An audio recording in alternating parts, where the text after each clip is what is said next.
sharing something today that almost didn't happen.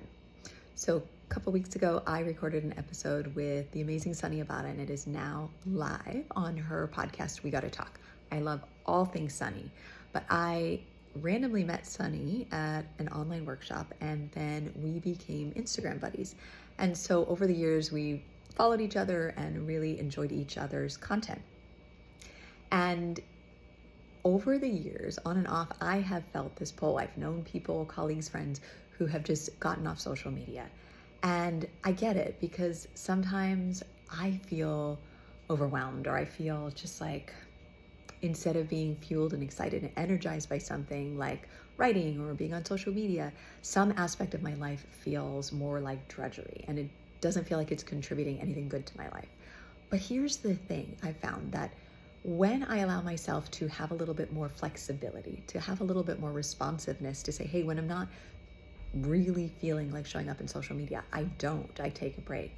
Or when I'm not feeling like writing, I kind of just lower that volume to a minimum.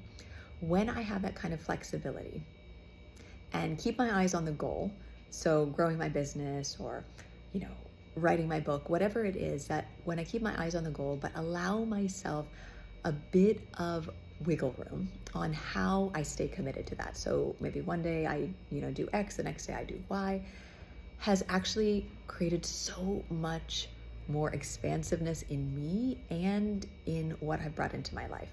So I'm super excited about this episode that almost didn't happen, and I'm so glad it did. Sunny and I are talking all about high vibe habits and champagne tower living. And this is one of those really important concepts inside this conversation, is that how we feel, right, is so important, because it's a huge contributing factor to our burnout and stress and burnout.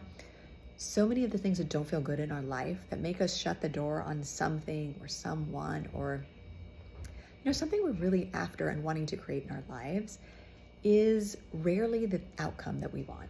Because there's a lot of things to be received from all of these different avenues and areas in our life, whether they're roles that play, relationships we have, or things that we're after.